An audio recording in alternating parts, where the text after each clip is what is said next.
There's no way this is possible, but bananas are actually radioactive.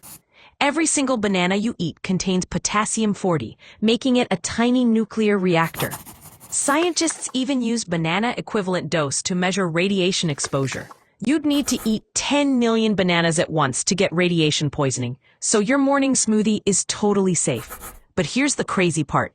Eating bananas actually makes you slightly more radioactive than normal. Airport security can detect this.